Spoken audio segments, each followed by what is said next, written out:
Hello, hello, hello. Welcome.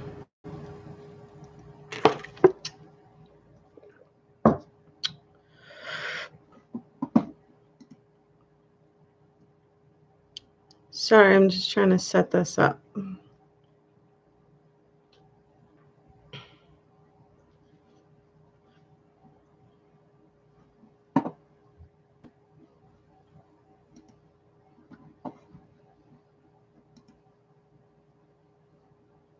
Oh, there you go. Okay. Oh, let's see if we can't brighten the screen a little bit for us. And hello, welcome. I hope you guys are all having a good day. Darn it. I gotta move this chat over because I can't see the chat. Hi, Gigi. All right, hang on. Hilario Blancos. Hello, I haven't seen you in a while. Hello, Adele.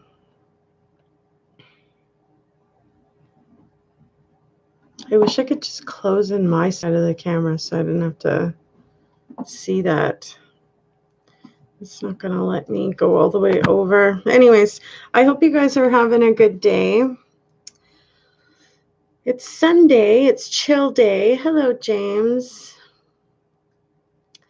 So here's the plan, because those of you that know me know that the holidays are a little bit more difficult, but I was thinking it might be fun to live stream and hang out while I do like Christmas decorations, and we can hang out together. I do have a couple of gifts I need to wrap and, just kind of be festive. I realize that my fellow North Americans have not yet celebrated their Thanksgiving, even though us North Americans have, because we celebrate in October in Canada. So regardless, we're kind of in the stages of getting ready for Christmas now. So I thought it would be a fun thing to do together, kind of thing. And I'm going to dig out everything, and we can probably live stream this afternoon and do that if that's of interest to anybody who wants to hang out. Hello, Kenneth. Hi, Mike. Hello, Paul. Hello, James. Thank you for the compliment. So I got a little bit more Christmas shopping done on top of my bills. But yeah, it's going to be a good holiday. Going to stay positive, and I hope that you guys all have a good holiday as well. What is with this one piece of my skin? It's really bugging me.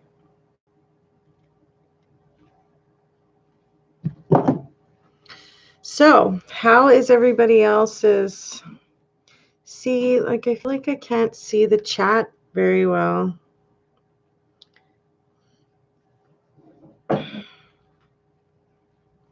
Happy Thanksgiving to all my fellow North Americans. Hello, Jerry. How are you? I'm going to open up my other device so that I can actually answer questions. Because I can see you're typing, Gigi, and I can't see what you're typing. I'm like, okay, we're going to have to get onto another device just to get it. I'm having a comfy day. Today is just like sweats and matching jacket, but I'm all purple. Even though it looks a little bit blue, it's velour. Okay. Turn the volume down. I show me and one other person. Yes, but I'm doing several live streams. So Christmas time is here. Winter time is kind of here for us Canadians. And today's just kind of a random day to chat about whatever. I actually looked up a story that I heard about this morning about McKinney. For those of you that don't know who McKinney is,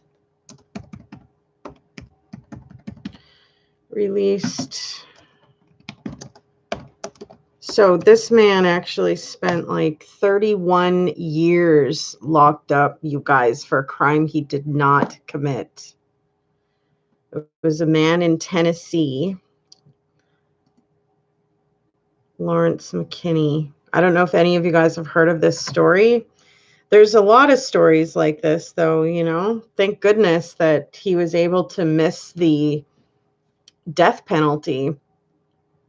And then it just so happened that there was another inmate that confessed to the crime that he was literally serving time for. So I'll read you what I know here. So it says, a Tennessee man who was wrongfully imprisoned for 31 years has been awarded $1 million by the state. In 1978, Lawrence McKinney was sentenced to 115 years in jail on rape and burglary charges. He was cleared of those charges and was released from jail in 2009. At the time, the Tennessee Department of Corrections gave him $75 to start over. It's been a long road for Lawrence, his attorney says.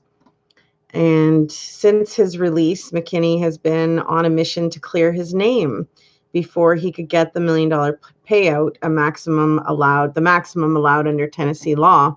He needed a formal exoneration from the governor's office, but it wasn't easy. In 2016, the Tennessee Board of Parole unanimously decided not to recommend that McKinney receive clemency. After considering all the evidence, the board did not find clear and convincing evidence of innocence and declined to recommend clemency in this matter. Fortunately for McKinney, who's 62 years old, his lawyers, the final call rested with the governor, Governor Bill Haslam.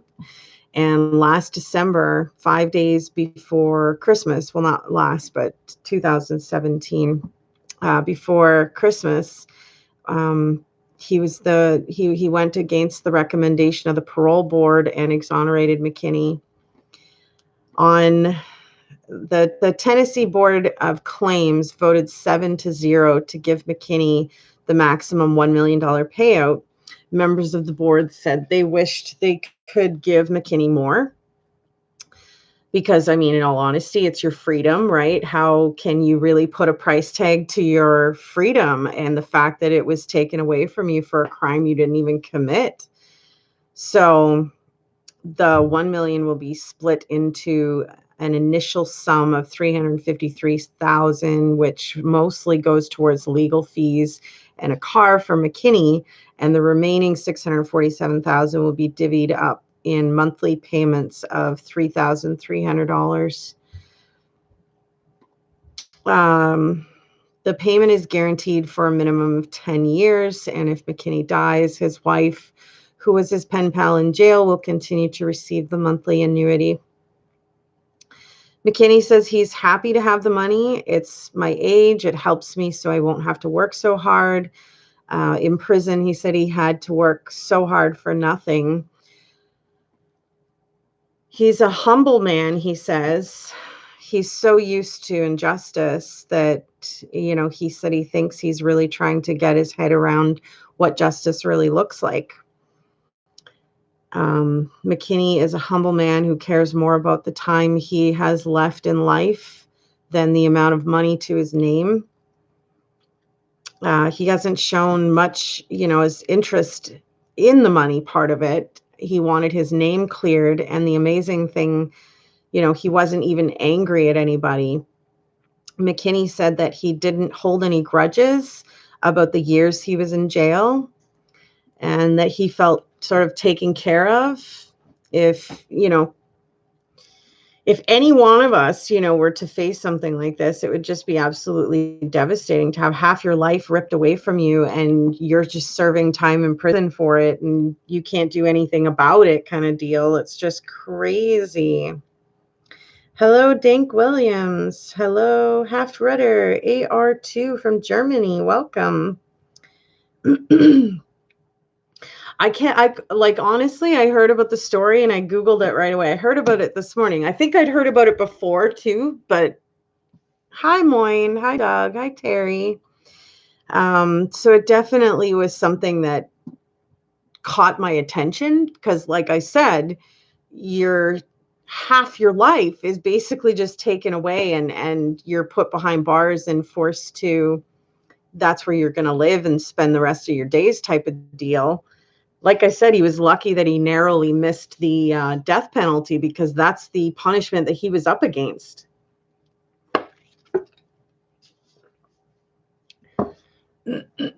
So he narrowly missed the death penalty.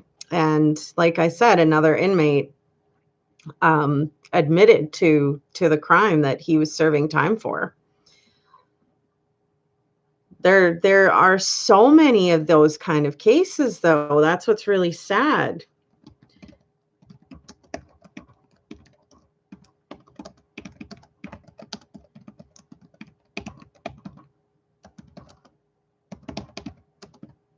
I'm going to look up North America just as a general whole and see if there's any kind of information, because I'm sure they're probably going to just divide that, though. Cases of wrongful convictions in Canada and cases of wrongful convictions in the United States.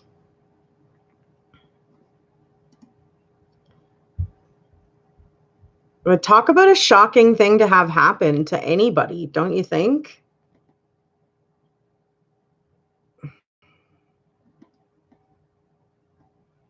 I need a quick bathroom break, you guys. I've had like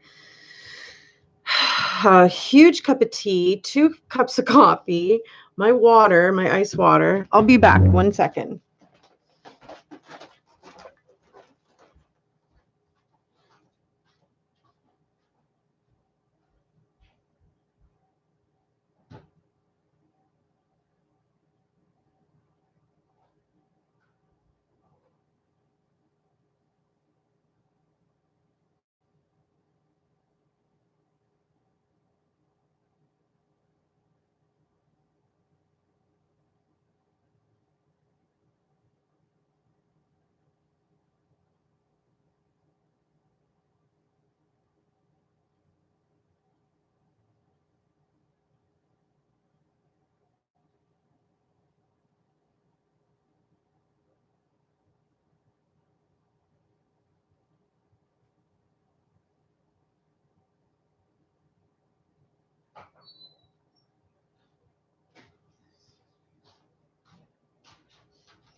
Oh, sorry, guys. Yeah, so I just opened up Gigi. I see that you're asking like how many are innocent. I mean, I realize that there's a crap ton of inmates that are sitting behind bars and everybody's saying I'm innocent, but there are a few that literally are. So I'm just looking online here. And I mean, it goes by state, for crying out loud, but it seems as though almost every single state has at least one. So in Arizona, for instance, there is Ray Crone that was sentenced to death for the 1991 murder of a bar manager. Can't talk. Bite marks found on the victim were said to match Crone's teeth. DNA tests exonerated Crone in 2001 and identified the real killer as Kenneth Phillips. And then there was a person named Deborah Milkey was convicted of ordering her son's murder in 1990. She was sentenced to death and her conviction was vacated in 2013. The list just goes on and on and on, but I'm very curious to see what it says for Canada as well. Hang on.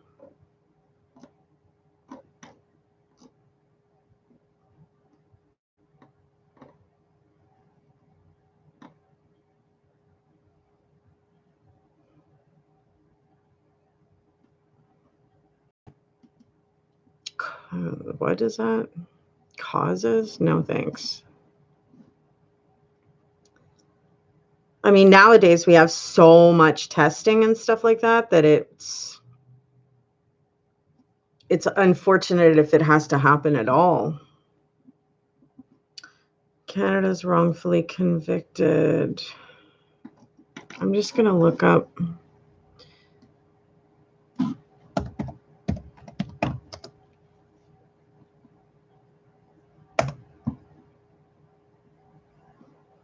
Is there not?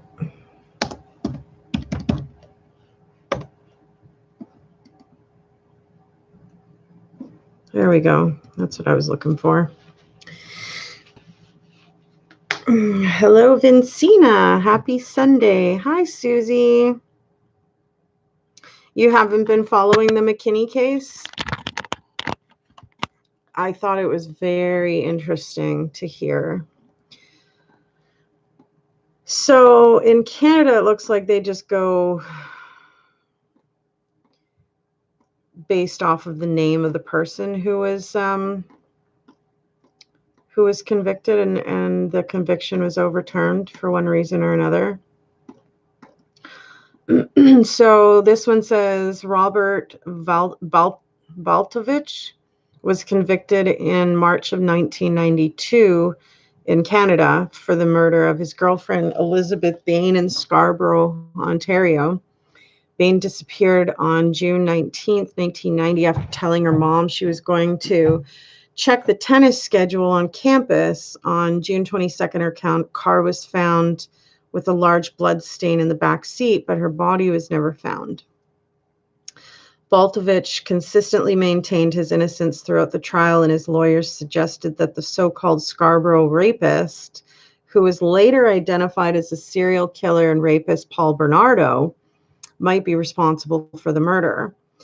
He was nonetheless convicted and served 8 years in prison until Baltovich's lawyers appealed, after which Baltovich was released on bail in March of 2001. In December of 2004, the Court of Appeal for Ontario set aside the conviction, and in 2005, Ontario's Ministry of the Attorneys General announced that Baltovich would face a new trial on charges of second-degree murder at an unspecified date, but the trial never took place. With no Crown case, the judge directed the jury to make a finding of not guilty on April 22nd, 2008.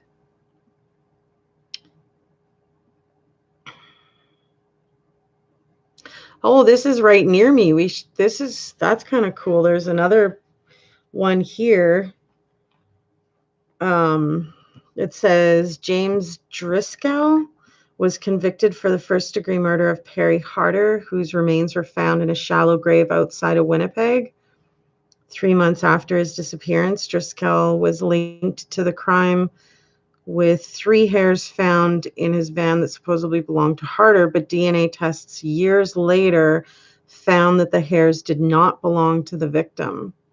In 2005, Minister of Justice and Attorney General of Canada, Irwin Cotler, used a special Criminal Code of Canada provision to quash the conviction, stay the charges, and order a new trial for Driscoll.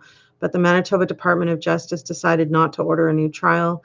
It instead entered the stay of proceedings and called for a public inquiry, ending Driscoll's conviction without exonerating him. Interesting. It's just so sad, that some of these things had to happen early on before we really had proper DNA testing and whatnot, and that, these, like it said, these hairs that were found in the vehicle later were turned out to not be, attributed to the victim at all. Yet before they had proper testing and stuff, they were able to use those types of, evidence as key pieces to convict. Like, I just feel like if there was no way to be 100% sure, but I guess I understand they have to have, they're trying to find justice for the victim's family and stuff as well. It's just sad to see because we didn't have that proper testing back in that day and age, right? But very interesting for sure.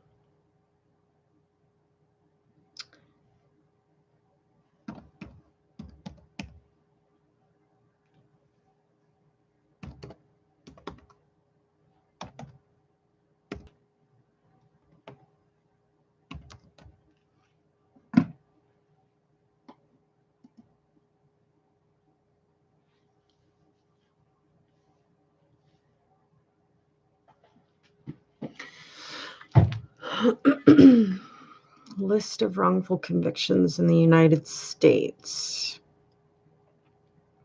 We've talked about this before, though, but it just so happened that I had heard about the McKinney case again. But I do remember hearing about it when it went down. It's always shocking, though, when you hear about, somebody that's been sitting behind bars for how many years. Meanwhile, they are really innocent. And like I said, I know there's a ton of people that are sitting behind bars that are all saying they're innocent, but some of them really are, and that's kind of scary. Date of the crime. So listen to this.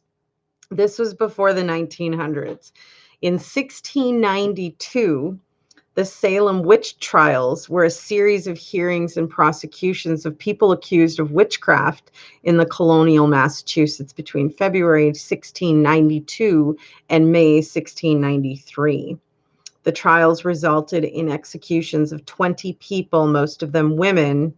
The preliminary hearings in 1692 were conducted in several towns in the province of Massachusetts Bay. Salem Village, now Danvers, Ipswich, and Andover, and Salem Town.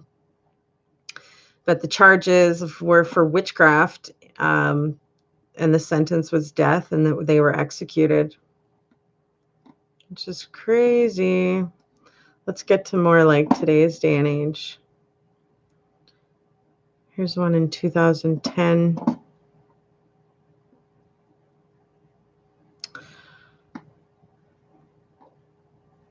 So, James Chad Lewis Clay. On November 12th, 1997, a 15-year-old girl was sexually assaulted in an alley near Hayes Street and Harper Avenue in Detroit, Michigan. She said she was dragged into an alley at gunpoint and a cloth was put over her head and she was raped. She had not seen her attacker before. The girl was taken to a hospital where a rape kit was prepared. The crime went unsolved. It was not until 2009 when the Detroit Police Department obtained a federal grant that the kit and more than 10,000 others that were submitted for DNA testing, a process that took several years. In 2017, a DNA profile developed from the rape kit that was linked to James Chad Lewis Clay because his DNA profile was in the FBI's DNA database due to a prior conviction of possession of a stolen vehicle. Detroit police showed the rape victim, who was in her 30s, a photogenic lineup that included a photograph of Clay as an adult. She was unable to identify Clay. When police questioned Clay, he denied attacking the woman. When he was shown a recent photograph of her taken in 2015, 18 years after the attack, he denied knowing her, saying that he'd never seen her and that he didn't know her, never saw her a day in my life. When he was informed that his DNA had been identified in the rape kit, he became angry. That's impossible, he declared. This is crazy. I never dated her. I don't know her. On August 4th, 2017, he was charged with first-degree criminal sexual conduct. Not long after, the woman learned that Clay's full name was James Chad Lewis Clay. She told police that she had a boyfriend in high school who she knew as Chad and that they had been sexually involved at the time. She told police that she had met him through a friend named Dion, who was 5 feet 2 inches tall, had green eyes, and played on the high school basketball team. She said She and Chad would often skip school and stay at Chad's aunt's house. She said also she had a scar on her arm. When police questioned Clay about the woman's statement, he said he lived with his mother and denied having sex with a girl with the woman's first name or a girl with a scar on her arm. He denied knowing anyone named Dion, and he said nothing about staying at his aunt's house, a fact he later attributed to being in shock because of the accusation. During a court hearing prior to trial, Clay suddenly recalled the woman that he had had a sexual relationship 20 years earlier. However, during trial in November 2017 in Wayne County Circuit Court, the woman said she did not recall Clay having consensual sex with him. Prosecution presented the evidence so that Clay's DNA was found in the rape kit. There was additional DNA present that was not identified due to the size of the sample. And on November 12, 2017, based solely on the DNA evidence, the jury convicted Clay of first-degree criminal sexual conduct. He was sentenced to 25 to 50 years in prison. While his case was on appeal, Clay's mother reached out to Stephen Crane and ACS Investigations, private investigator firm in West Bloomfield, Michigan, to reinvestigate the case. At the time, Crane was working on an investigation for Clay's cellmate, who suggested Clay contact Crane. And in 2019, Crane obtained a photograph of Clay when he was a teenager and showed it to the victim. She identified the photograph as that of a boyfriend named Chad, with whom she had consensual sexual relationship with. When Crane showed her a photograph of Clay as an adult, she said that was the man who raped her based on seeing him in court. Informed that the photos were of the same person, the woman subsequently provided a statement saying, "The James Clay that is in prison for my rape was my boyfriend in high school who went by the name Chad." Crane also located Dion McIntyre, who had the green eyes, and confirmed that he knew the victim and Chad. He said he played basketball during high school, although on playgrounds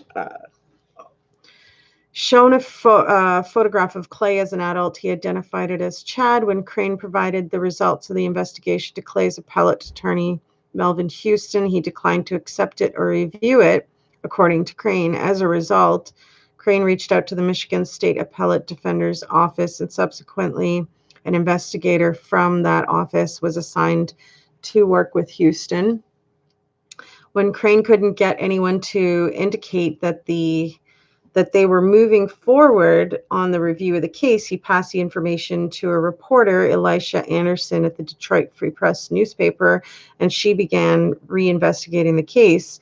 On July 19th, 2019, Anderson published a detailed account of the case that included interviews with the woman, in which she confirmed what she told Crane, as well as the interview with McIntyre. Says Clay's aunt told Anderson that she had a home near where the victim lived and that Chad was in and out of my house all the time. A day earlier, the Wayne County Prosecution Office and Houston had filed a joint motion with the Michigan Court of Appeals seeking to release Clay. Spokeswoman for the prosecutor's office said, when we were informed by the Free Press of the identity issue in the case, the prosecutor's office immediately began an investigation. It should be completed in the near future. Based upon our findings so far, we have determined that it is in the best interest of justice to move the court to have Mr. Clay immediately released on the personal recognizance bond until investigation concludes. And on July 23rd, 2019, Clay was released from prison. On August 31st, 2019, Wayne County Circuit Court Judge Wanda Evans dismissed the case. Cray, cray, cray.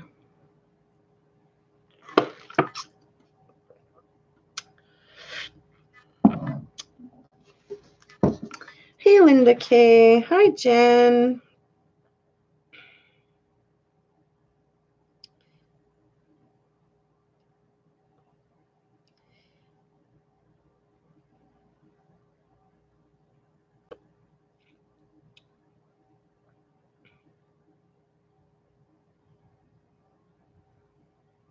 I need some advice. Man here, age 26, UK, last few weeks been chatting to a Ukrainian woman online. I like her, but yesterday she told me they are gonna cut her internet. I think she's gonna ask me to send money. Hey, Joe. Well, I don't know what to tell you. I think that's a personal choice as far as what you want to do with helping people in life and stuff like that. And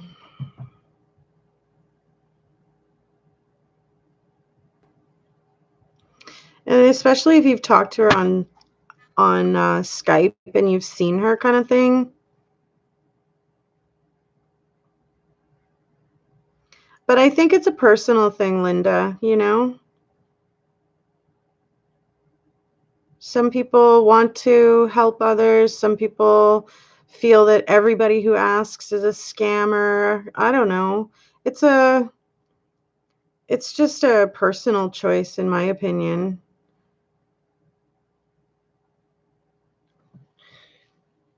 And don't be mean. There's no need to be mean, Dale Clark. Susie is one of my regular viewers, and you did ask for advice. I mean, just because you don't like you know, what she said, it's fine. You don't have to agree with her, but you don't have to be like mean. Like, come on. But anyways, no, she's actually married, Dale. That's what I mean. Like you shouldn't just fire off whatever, just because you're upset or something like that. Also, when you're asking a bunch of random people what they think or for advice, you may just want to accept each person's as their own opinion, but gather all of it and make your own decision about it. You know what I mean? You don't have to get mad at somebody just because they're trying to help, but you don't like that. It sounds like you almost already have your mind made up. So to ask other people what they think and then get mad at them when you don't like what they think is kind of not very nice, right? You may not agree, but that's fine. It's just different people's opinions. Gather all the information and then make your own decision about it. And I mean, if you really care about the girl and you want to make sure you're going to be able to continue chatting or whatever, you may choose to help her. It doesn't necessarily mean that, she's a scam artist or whatever, but see, so if you've already seen her on Skype and you are caring about this individual and, you want to help, then help. But it's a personal choice.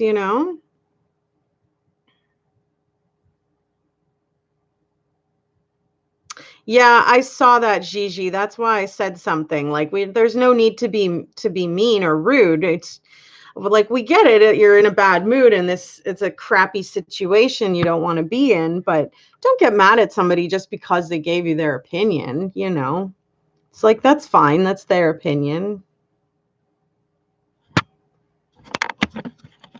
Oh, for crying out loud, this stupid camera.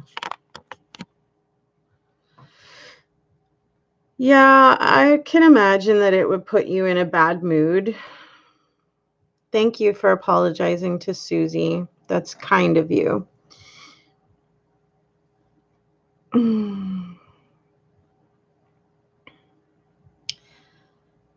Yeah, I think we've squashed it with an apology. But yeah, everybody's opinion is going to be different. Some people might think it's a scam. Some people might think that it's love. It's whatever. It's a personal thing. And if you have seen and met the girl online and you feel that you can help her and you want to, go for it.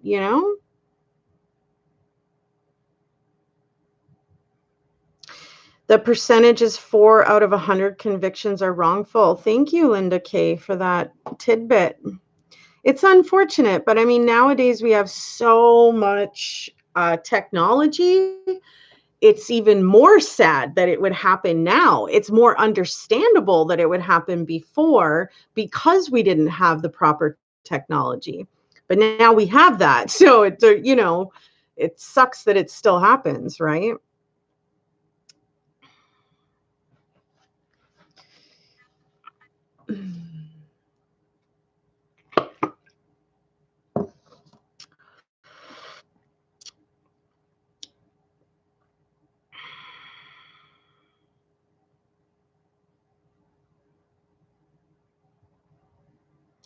See, so yeah, if you're enjoying spending time with her and you have the means to help her out and you want to, then go for it. The only thing that'll happen is you just kind of live and learn, right? I mean, let's say worst case scenario, she does end up being, a scam artist and she's not for real or something. Um, you learned from it. And, the next person who maybe asks you for help, you may not, you may choose to not. But I think it's a personal choice that each individual has to go through. And everybody's at different stages. So, you might be in a position right now where you are financially able to give her a little bit of help. And that's great. You know, bless your heart kind of thing. But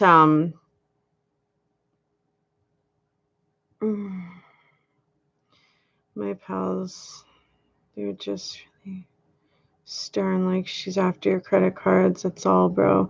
Yeah, but a lot of people are negative in this day and age, especially with that, right? And it's because some people have been burned. It doesn't mean that every single person that's asking somebody for help is a scam artist, though, right? So I don't know. Personally, like I like to be helpful. So I mean, if I am in a position that I can, I will.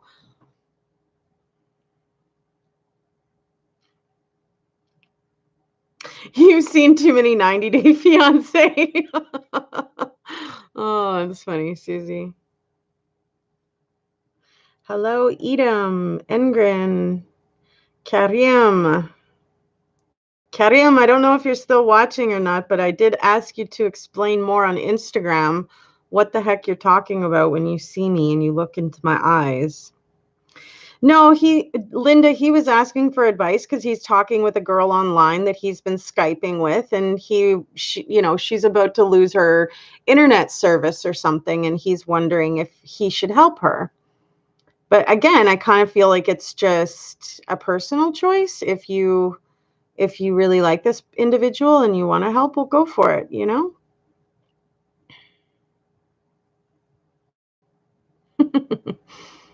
Well, that's really cute, Dale. Give it a try and see what happens. And Gia Rob, hello, hello. Yes, I am single.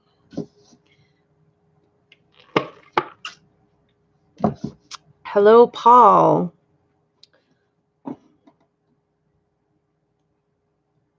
Since the chat is totally off topic, I'll come another live stream when everyone respects the host and stays on topic. Aw. Yeah, I was just kind of randomly chatting, and because I heard about the McKinney case literally again this morning, it kind of prompted me to Google and look into it. And then I thought, you know what? If this has happened, I know it's happened to several people. Who here believes that Steven Avery might be innocent? Brendan Dassey might be innocent. We're talking about wrongful convictions. We're talking about people who have been imprisoned for, years sometimes before they're exonerated, or DNA testing shows that they actually weren't the guilty party. You know, it's an unfortunate situation. However, this particular gentleman, Mr. McKinney, was he was in jail for 31 years, you guys. Like 31 years to seriously, lose your freedom and to just be stuck in a cell for that long, like crazy. And the guy was proven innocent afterwards. So it's really unfortunate that it happens. But it prompted me to look up online the wrongful convictions that happen in Canada compared to the wrongful convictions happening in the US. I was basically just sort of focused on North America, really. But yeah, it's really shocking. I mean, like I said, back in the day, you could understand it being a little bit, you know, a little bit more frequent or common or whatever you want, whatever word you want to use there, because of the testing and the technology not necessarily being very evolved in order to 100% for sure say, certain people were guilty of certain crimes. But in this day and age, it's still sort of happening sometimes. And I like it's specifically in the Avery case, what I found to be a little bit suspicious was the fact that the man had already served 18 years for a rape that he didn't even commit. The DNA that was taken from this crime scene ended up not being Steven Avery's DNA at all. And so he ended up being released from prison. And at that point, he proceeded with a civil lawsuit against Manitowoc County. And at that point, there was another crime that was committed with a photographer from like the auto trade company that was murdered, that was last seen visiting the Avery property, which, if you know of that case, the property is just a bunch of old vehicles and stuff. Like they had a huge lot of just scrap metal and scrap cars. And, I guess they would refix some of these up and then resell them and stuff like that, right? So after he's released for the first 18 years of having his life, taken away from him, he takes out the lawsuit on Manitowoc County and then ends up back in jail for this murder. And what it looks like right now, you guys, is that there was evidence planted in order to make it appear as though Steven Avery committed this crime. And I believe that it's because they didn't want to have to pay out the millions of dollars if, because of his wrongful conviction being overturned and all of that.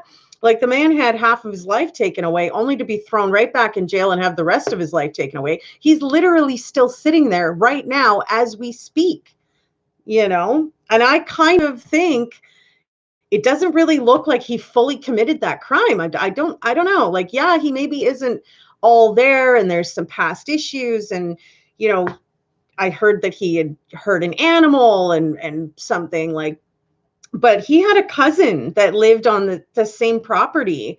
And, this particular gentleman, I can't remember his name off the top of my head right now, but he was like searching up like heinous rapes and mutilation of people. And he had this kind of stuff searched on his computer for hours and days and like all kinds of crazy stuff that's been proven that it was, him that searched it kind of thing.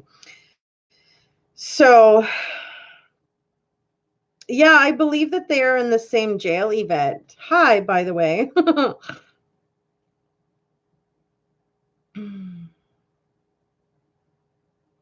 What happened, Jen? I used to go to a club in Manitowoc. The cops used to pull girls over and rape them. Oh my gosh, that is brutal. Well, that's what it really looks like right now, is that there's evidence that was basically sort of planted in order to create for it to look like it was him that did that. I don't know. I don't see it. I really am excited to go through the process with oh my goodness, why am I having a brain fart right now?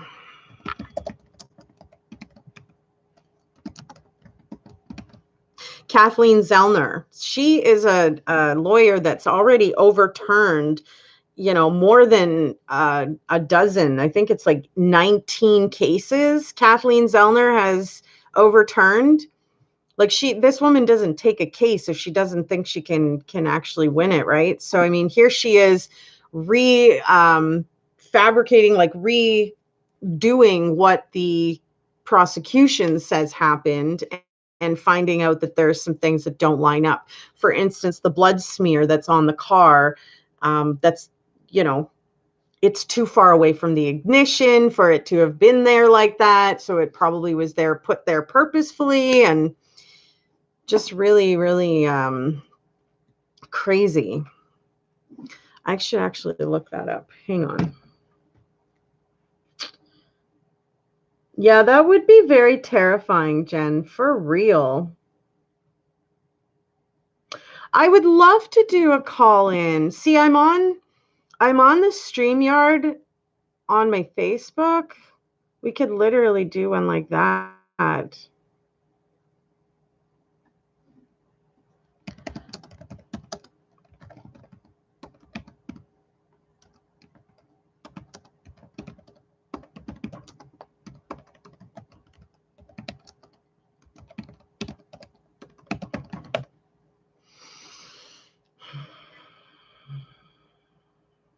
Do I remember David Milgaard? No.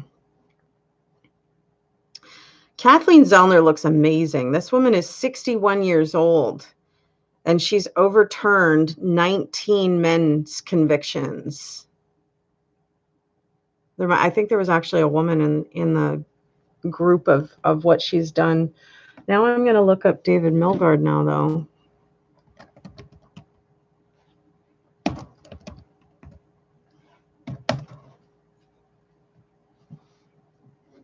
David Milgaard. What the heck? Get out of here. Seriously.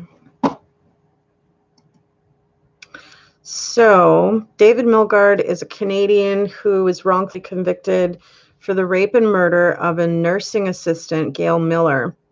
He was released and compensated after spending 23 years in prison. He was born in Winnipeg, Manitoba. As of 2015, he lived in Calgary, Alberta, and is employed as a community support worker.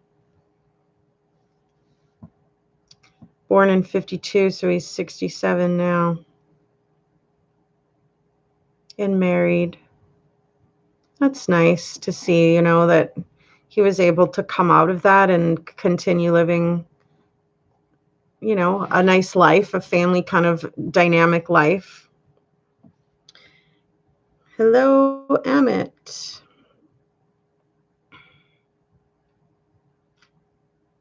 Six years old when wrongfully convicted. What? Now you're getting me really looking into this.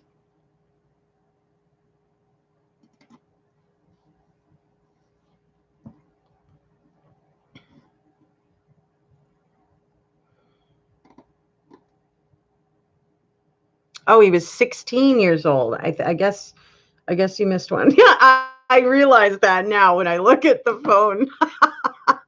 Okay, 16. Yeah, that's crazy.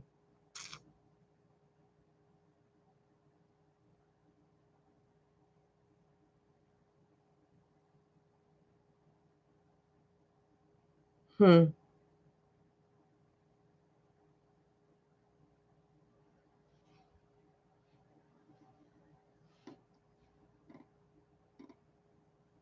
real killer was Larry Fisher, lived in the neighborhood where Miller was raped and murdered, but at the time he was not seriously considered as a suspect.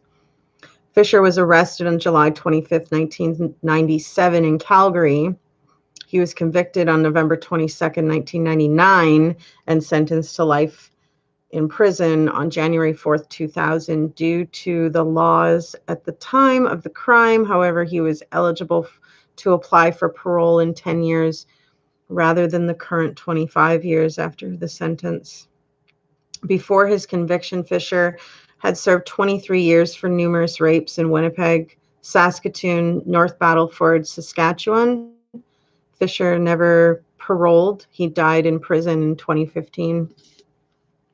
I don't know if you guys knew all of that, but there's the ending for you. Convicted of kidnapping and raping a girl. He denied raping her, but admitted to helping his friend to kidnap her. What? Well, that's just as guilty of a party, don't you think?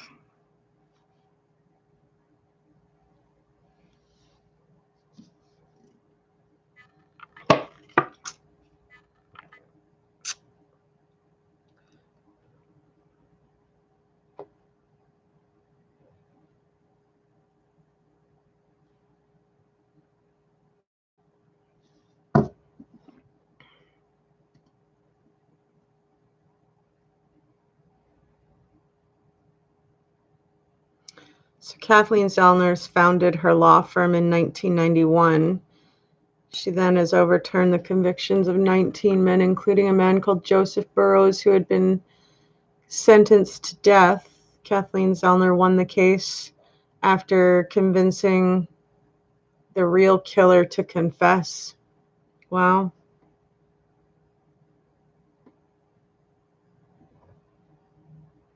I love how she, resets up the scene to actually do real testing of the evidence and stuff. Read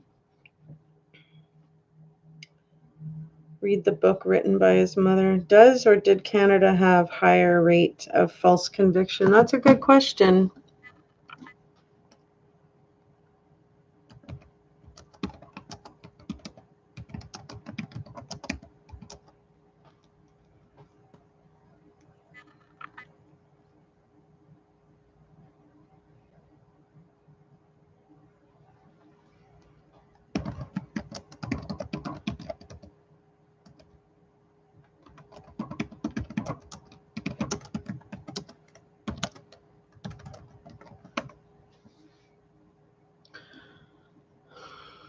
I don't know if they're necessarily going to compare the two countries, and not only that, but I mean the population alone in the United States is a lot more significant than in Canada.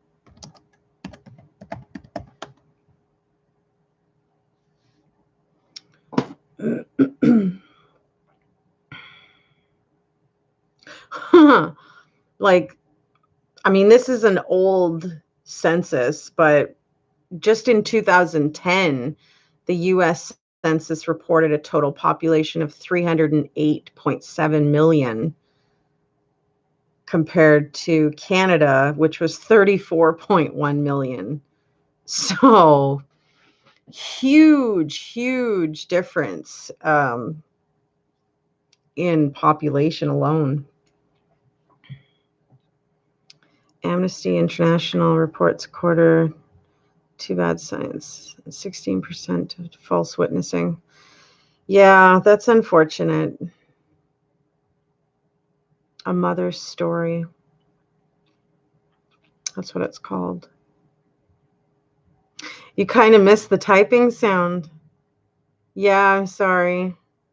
Can you not hear it as well? That is a huge difference, right, Jen? Huge, from 308 million to 34 million. That's crazy. I'm going to actually write in 2019 to see if there's more accurate description. I'm excited to do some like Christmas decoration stuff with you guys today. It's going to be fun. Country comparison, Canada versus United States population.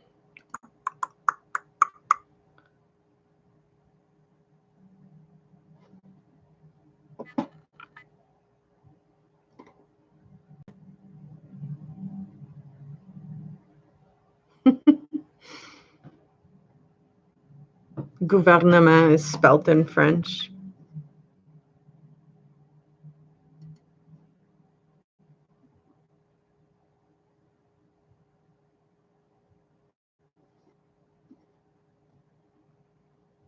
I don't really care about like the debt and stuff. We all have debt.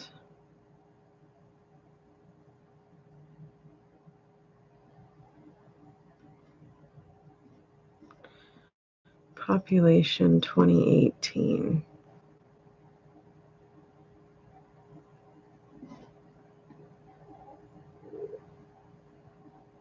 36, well, almost 37 million, 2018.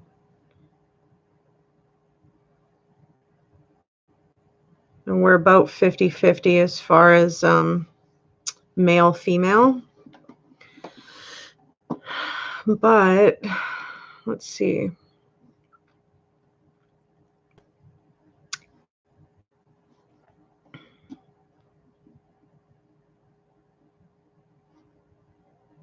So population in 2018,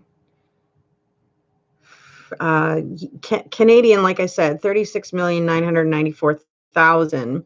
But in the US, 327,352,000. So huge, huge, huge difference, you know? Like you almost can't even compare the bad together because the population is just hugely different. Like the number of homicides in 2016, 611 for Canada and 17,250. But you have a huge amount of population though. So I mean you almost can't even really compare it. I just like saying we're all North Americans.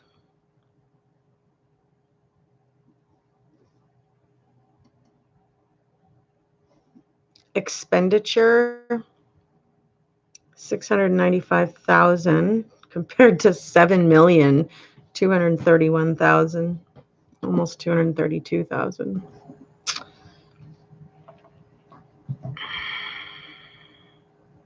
Yes, Le Père Noël. I am going to put up a little tree today, Susie. And I plan on sending you something as well for Christmas. And then of course, Jen, I'm building your stuff, so it's building and building. I need to find a big enough box now.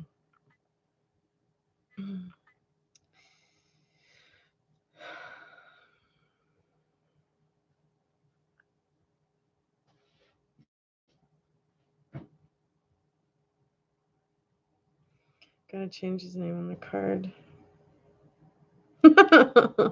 I have Yell. I'm gonna okay, so here's my plan, Jen. I'm gonna put everything into a box because I want to do a really nice bow. But I don't want the bow to be showing throughout the shipping process. You know what I mean? So I'm going to put everything into one box, into a bigger box, so I can put the bow on inside because I want to make a really pretty bow. Did I show you guys? Hi, Fabian. How are you? Hang on. I want to show you something.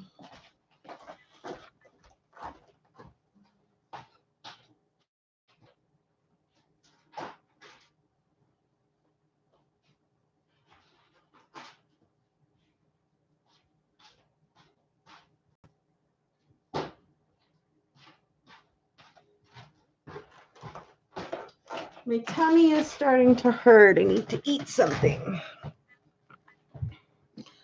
Okay, so this thing is a bow making machine thing. I actually bought it off of the shopping channel like years ago. So you create those big bows that you see like on people that get cars delivered to them and stuff like that. You can make those really big bows. So I plan on buying some of the ribbons and just making a super pretty bow. But so yeah, I'm gonna need 2 boxes for sure.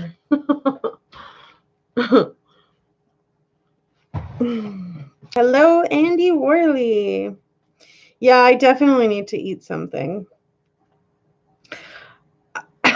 See, I was thinking about wrapping the gifts online, and I'm like, no, wait a minute. Everybody's gonna see the gifts then. I can't wrap the gifts online.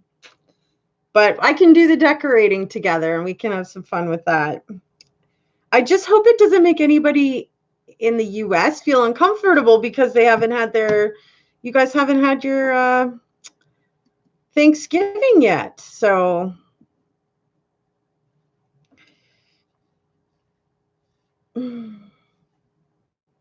Yeah, I could totally do the bow thing. Like, that's fine. I could show you the bow. I still have to go and buy the ribbon. Are you asking me where I'm from, Andy? I'm from Canada, if you're asking me. Gia Rob, that's what I said too. I was like, hey, if you're feeling the person and you guys get along and you've seen her on Skype, I don't know, go for it, you know?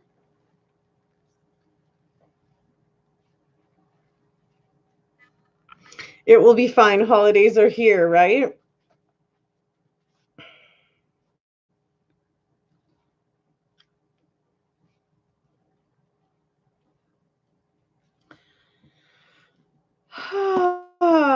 So yeah, it's already 2 o'clock. Like I said, I want to have a quick bite to eat, and then you're craving wine and cheese.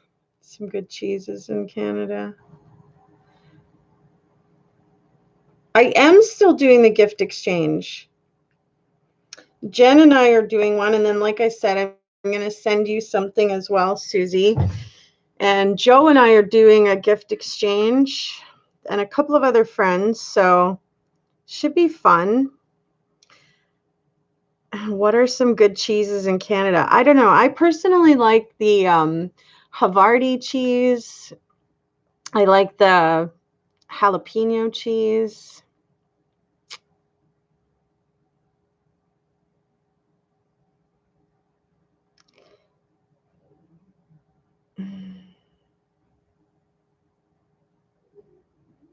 So yeah, my stomach is just growling. Swiss is good too. Yep, that's a good cheese. But my coffee is hitting me and it's going, okay, now feed me. So here's the plan. I'm gonna get offline. I'm gonna go and have something to eat. I'm gonna get out the totes that have all the Christmas stuff and whatnot and the tree and everything, and I'm gonna set it all up and we're gonna live stream it. So if you're interested in hanging out, I'm going to be doing all of this afternoon. It's kind of one of my only days off, and then I'm going to be busy again all week. And I don't know, I'm feeling change. I would like to have the decorative holiday type feel in my home. So,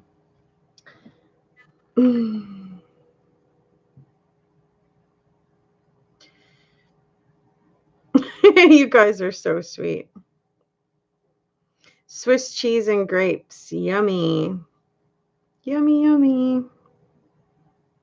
So my suggestion, ladies, if you're wanting to do the gift exchange together, is to somebody email the other person, because email is a lot more private to put up your information, right? So if somebody's comfortable putting up their email address, then the other person can email them, and then you share your address information and go from there. Your kidneys are failing. Oh my goodness, Gia Rob. I'm sorry to hear that. Good morning, Wesley Tennyson. I haven't listened to you since Chris Watts' topic. Have a wonderful day. Yeah, we are still going through the Chris Watts case files from Weld County. We do that every Wednesday at 6 p.m. Central Standard Time. So if that's something that interests you, you can join us on Wednesdays for that. I should do an eating video. I don't even know what the heck I'm going to eat right now. I have to go and make something.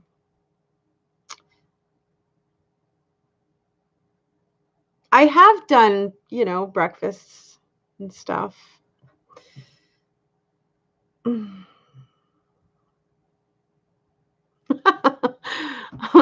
Lani is just stuck on cheese and crackers right now. Oh, it's funny. You'll post the email on your YouTube page. Well, even just in the chat, I guess, if one of you guys wanted to give up your, or yeah, I guess I could do that too, Susie. I don't see why not. How about I do that? That way, neither one of you need to worry about it. I will definitely email Jen with your email address, Susie. That's safer. Yeah, for sure. And then you don't have to put it up in the chat and where everybody might take it and start emailing you. Okay, I'll definitely do that. I'll do it right now so I don't forget. I would hate to get busy and forget. Okay.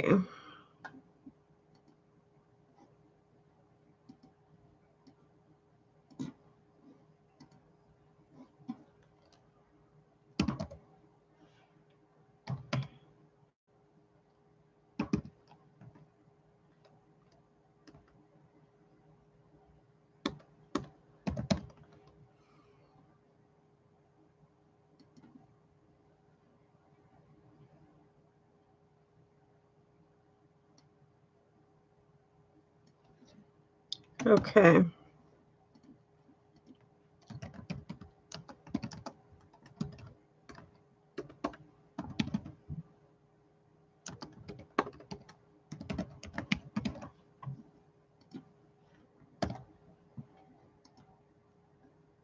Okay.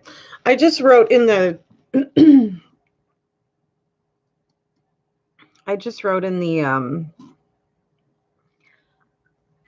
description box email for Susie Homemaker.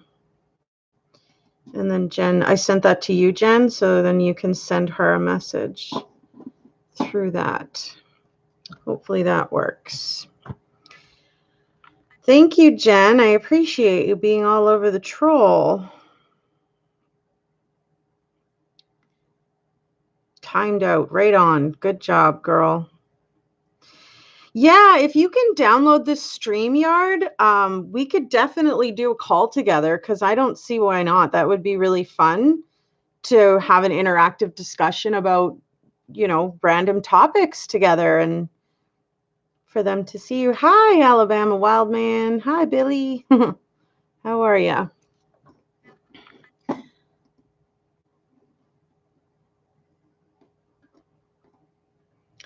Hello, Kamal said.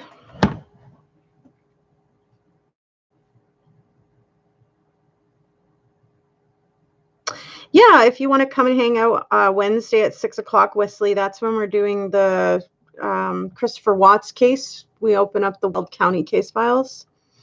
We're going to come back and hang out literally in the next hour or two to set up some Christmas decorations. So if you're bored and you want to hang out and you want to do some Christmas decorating together, well, we're going to be doing that. So come back after I have something to eat, and then we'll do a little bit of decorating.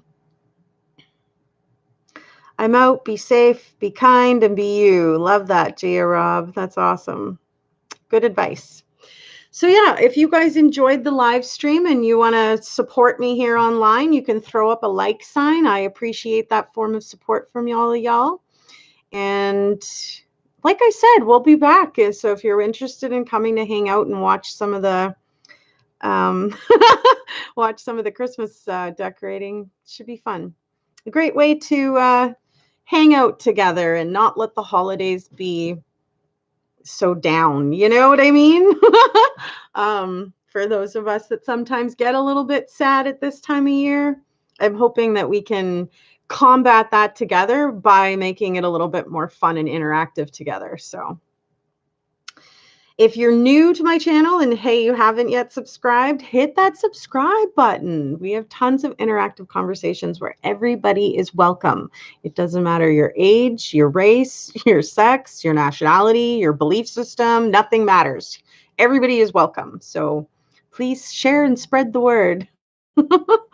But I hope you guys all have a great rest of the day. I'm going to go have a quick bite to eat, grab those totes, and I will see you guys in a little while. So thank you for watching and thanks for hanging out.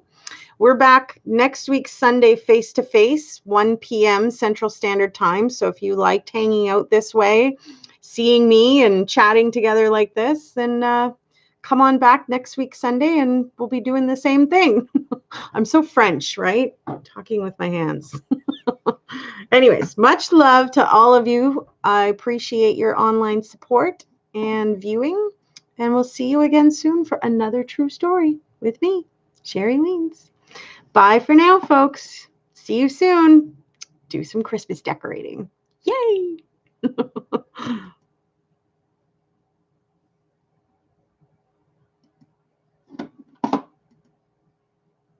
and end.